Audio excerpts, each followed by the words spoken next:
Coucou tout le monde, c'est Pnixie, j'espère que vous allez bien. Je suis super contente de vous retrouver aujourd'hui pour une nouvelle vidéo dans laquelle nous allons réaliser ensemble une page de scrap. Je commence par prendre une feuille 30-30 blanche, donc celle-là elle vient de chez 4 en scrap, je vous mettrai les liens de tous les produits que j'utilise en barre d'infos. Et je prends du gesso, il vient de chez Cultura mais vous pouvez en trouver assez facilement dans tous les magasins de loisirs créatifs. En fait c'est un genre de, ça ressemble un peu à de la peinture blanche, en fait c'est une base qui sert à appliquer quand vous faites certains projets. Notamment dans mon cas, je vais utiliser de l'aquarelle, donc c'est liquide. Et si je l'applique tel quel sur le papier va vraiment gondoler en mettant du gesso, comme ça permet de protéger la surface et de faire en sorte que le papier gondole moins. On ne va pas dire qu'il gondole pas du tout, c'est pas vrai, mais il gondole moins. Je l'applique avec une carte style, c'est la taille d'une carte de crédit, hein, là c'est une carte de fidélité que je n'utilise plus. Et en fait ça me permet de l'appliquer, je trouve, plus facilement en couche très fine qui permet que ça sèche vraiment très rapidement. Pour cette page, j'utilise un cut file que j'ai découpé avec ma silhouette. Donc si vous me suivez sur Instagram, vous savez à quel point j'ai galéré pour le découper, j'ai eu pas mal de soucis, bref. J'ai enfin réussi et du coup je l'ai utilisé vraiment tout de suite. J'avais vraiment une idée en tête et c'est ce qui m'a donné envie d'ailleurs de le découper, ce fichier. Donc je m'en suis servi tout de suite, il restait des petites parties à évider. Avec ma pince de précision, je suis venue les enlever. Et ensuite, j'avais envie de mettre à l'arrière de certaines fleurs du papier calque.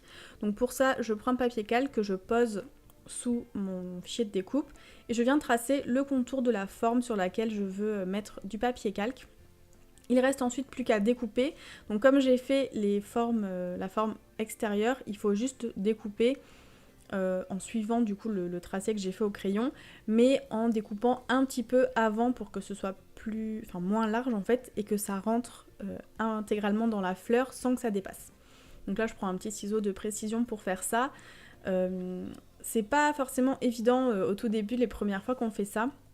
Plus on le fait et plus ça devient facile et comment dire, et intuitif.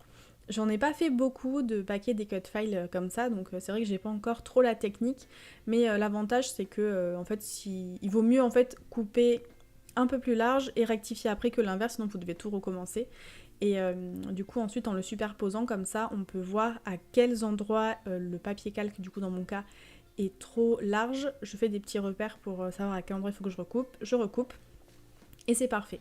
On peut aussi très bien faire ça avec du papier de couleur par exemple, si vous voulez mettre une couleur sur votre fleur ou sur un autre élément du cut file. Ça permet de faire des choses vraiment hyper sympas, assez facilement. C'est un peu long à faire, c'est pas compliqué. C'est vrai que c'est un peu long, donc moi je vais pas faire l'entièreté du cut file parce que j'avais pas envie. Mais c'est vrai que si vous prenez des fichiers assez complexes et que vous voulez baquer tout le fichier, ben, ça va vous prendre un petit peu de temps. Je prends ensuite de la colle. J'ai choisi la Zig to Way parce qu'en fait elle fait ou bien colle permanente ou bien colle repositionnable. Dans mon cas j'ai mis une toute fine couche qui a séché instantanément, du coup ça fait une colle repositionnable. Comme ça je peux récupérer mon petit morceau de calque et le replacer comme il faut pour qu'il couvre bien entièrement ma fleur. Et ensuite si vous remarquez qu'il y a vraiment un endroit où il y a un petit loupé, là c'est ce que je suis en train de faire, il y avait un endroit qui dépassait un tout petit peu. Du coup une fois qu'il est collé, je décolle légèrement vu que c'est repositionnable et je viens recouper à l'endroit où la fleur finalement dépasse un petit peu du fichier. Maintenant que le gesso est sec, je vais pouvoir passer à la partie la plus fun de cette page, c'est l'aquarelle pour réaliser le fond. Pour cela, j'ai pris des aquarelles liquides que j'avais achetées chez Craftelier il y a un petit moment, je m'en suis encore jamais servi donc c'était l'occasion. J'avais pris plusieurs couleurs, j'ai du orange, du jaune, du turquoise, du bleu et du rose, donc j'avais envie d'utiliser absolument toutes les couleurs. Je suis simplement venue verser dans une petite palette des petites gouttes de couleurs pour pouvoir les utiliser, les mélanger et pouvoir ensuite réaliser mon fond. Donc j'ai pris un pinceau avec un réservoir d'eau. Ce qui est bien, c'est que ces aquarelles-là, elles sont déjà liquides et du coup c'est hyper simple à utiliser. Les couleurs sont bien pigmentées, donc vous pouvez facilement réaliser des choses pigmentées, contrairement aux aquarelles en godet, où là vous devez vous-même ajouter de l'eau pour la diluer en fait et la rendre un peu liquide. Mais quand on rajoute trop d'eau, finalement c'est trop dilué, c'est quand même un peu plus technique d'avoir une couleur pigmentée. Là, elle est déjà très pigmentée, elle peut être utilisée, on va dire, pure. Ou sinon vous rajoutez un peu d'eau pour diluer et faire un effet un peu plus clair. Ce qui est bien avec l'aquarelle, je trouve, c'est qu'on peut très facilement réaliser des fonds de page uniques et vraiment variés. Il y a plein de techniques en aquarelle qui existent pour faire vraiment de la peinture. Dans le cas de pages de scrap, honnêtement, il n'y a pas besoin de maîtriser grand chose. Vous regardez des vidéos, les bases de l'aquarelle pour vous apprendre voilà, à diluer, mélanger les couleurs, à l'appliquer peut-être en plusieurs couches, en faisant des dégradés, etc. Vous vous entraînez, mais là, très clairement, je pense que vous le voyez, je fais rien de spécial. J'applique des couleurs vraiment grossièrement, je les étale, j'essaie de mélanger les différentes couches entre elles. Quand je mets du orange suivi de rose, j'essaie de le mélanger en fait pour avoir une espèce de fondu dégradé. Et en fait, la magie de l'aquarelle, c'est qu'au moment où ça va sécher, ça va vous faire un rendu vraiment incroyable. En tout cas, moi j'adore ces rendus-là. Et très honnêtement, ça vous permet, à partir d'une feuille blanche, comme c'est mon cas, de réaliser le fond qui vous convient et qui vous plaira pour votre projet. Donc là, en fait, j'ai simplement fait des mélanges entre le jaune, le rose, le orange, directement sur la palette et aussi directement sur la feuille, pour pouvoir avoir ce rendu-là. Je trouve que les couleurs se marient vraiment très très bien ensemble. Et ensuite, sur l'autre côté de la feuille, je voulais absolument utiliser toutes les couleurs, donc j'ai fait des couleurs un peu plus vives pour avoir un espèce de mix et d'avoir finalement un fond de page qui soit vraiment très coloré. Autant pour la première partie, j'avais pas fait trop de mélange directement sur la palette, autant là pour ce côté-là j'en ai fait. Donc là j'ai mélangé du bleu et du rose pour avoir un espèce de violet un peu foncé. Et ensuite j'ai aussi fait des mélanges entre le bleu et le jaune pour avoir quelque chose de vert.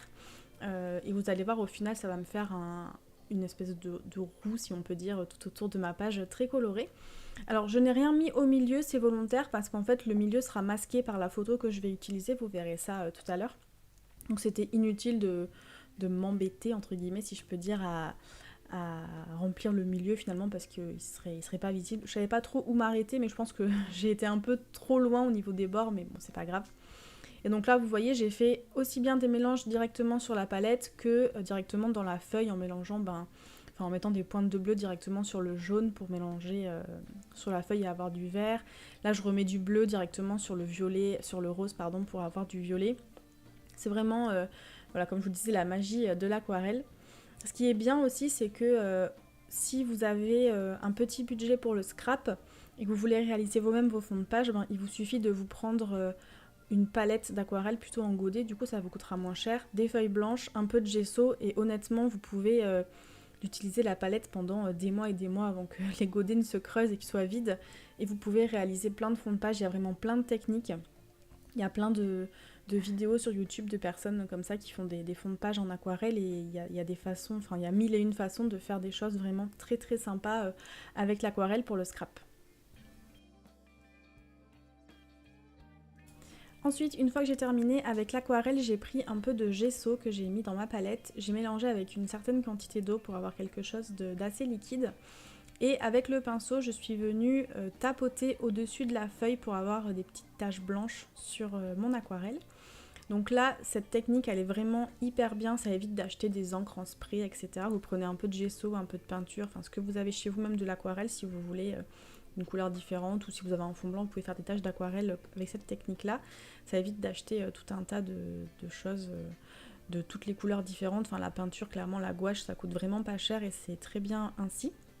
J'ai fait ensuite la même chose avec de l'acrylique doré que j'ai dilué à l'eau et pareil, je viens faire des petites taches sur la feuille. Le seul inconvénient de cette technique, c'est que ça en met vraiment partout autour. J'en avais partout sur mon bureau, sur mon trépied qui est en train de tenir la caméra pour filmer. Je m'en suis même mis dans l'œil, sur les vêtements, vraiment.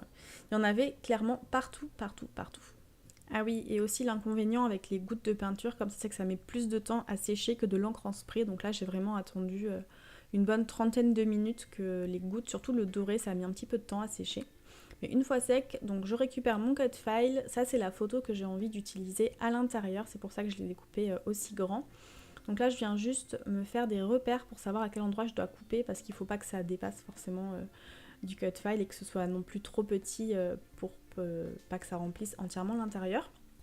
Et ensuite je vais couper avec mon massicot, donc c'est le All-in-One de chez We Are Memory Keepers, il est vraiment au top ce massicot, j'en suis trop contente, il permet de découper et de faire aussi plein de choses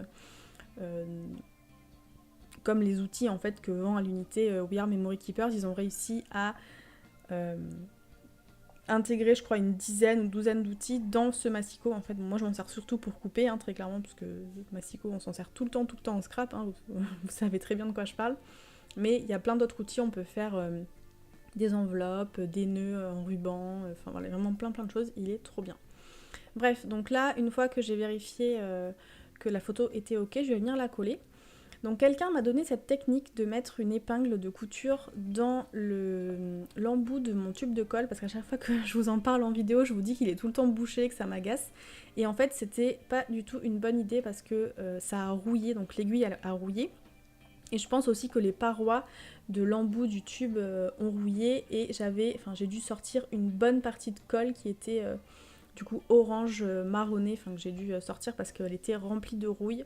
Après bon ça va, j'ai réussi finalement à sortir de la colle blanche propre, mais j'ai peur que si l'intérieur du coup de mon tube est rouillé comme je pense, que la colle qui stagne à l'intérieur continue à rouiller en fait sur les prochains jours et les prochaines semaines, donc je verrai.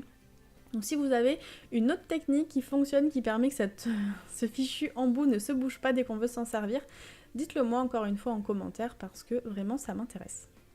Je vous cache pas que c'était pas évident à coller parce que le papier est assez fin et du coup il avait tendance à bouger et à pas bien me remplir les angles et les bords de la photo, donc j'ai dû m'y reprendre à plusieurs fois, mais finalement le rendu est vraiment magnifique. Ah oui, j'ai oublié de vous dire, mais entre temps j'ai rajouté du calque sur plusieurs fleurs du cut file, vraiment pas sur toutes, c'était pour en mettre sur quelques-unes. Et là j'ai pris mon stylo, donc c'est Wing of Stella, c'est un espèce de stylo avec plein de micro paillettes à l'intérieur, enfin c'est trop beau avec une pointe pinceau. Donc là c'est une couleur blanche, ça existe en plein de couleurs, en transparent, etc. Donc là je l'applique sur les endroits où j'ai mis du calque, ça va donner un peu plus d'opacité à mon calque vu que la couleur est blanche. Et ça rajoute des paillettes, je sais pas vraiment si vous verrez le rendu à la caméra, mais c'est assez discret, c'est assez subtil, mais c'est vraiment hyper joli. Une fois que j'ai rempli l'ensemble des calques, je récupère mon fond de page et tadam! Je trouve que le rendu est vraiment super joli. Sur le côté qui est un peu plus rose orangé, on voit moins finalement le cut file parce qu'il est aussi rose, donc il ressort un petit peu moins. Mais j'aime bien, ça fait un côté assez discret et sur l'endroit où les couleurs sont hyper vives, là on le voit clairement très bien.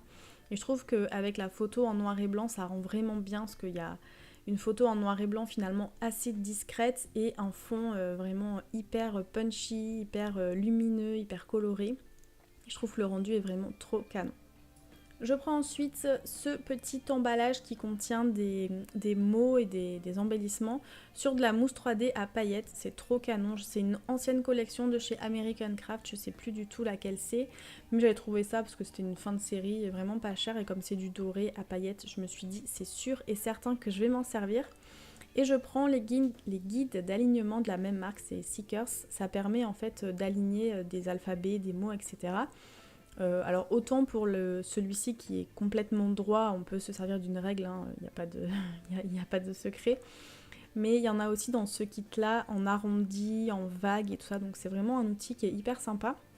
En plus, la règle est transparente et quadrillée, donc vraiment ça vous permet de pouvoir très facilement aligner vos mots. Donc là, c'est un mot entier, donc pas forcément nécessaire de l'utiliser, mais ça me permet de le mettre bien droit au moins. Et surtout, ça me permet de le poser sur la règle et de la déplacer pour voir à quel endroit je souhaite positionner mon mot, plutôt que de devoir le coller, le décoller plusieurs fois avant de trouver l'emplacement idéal.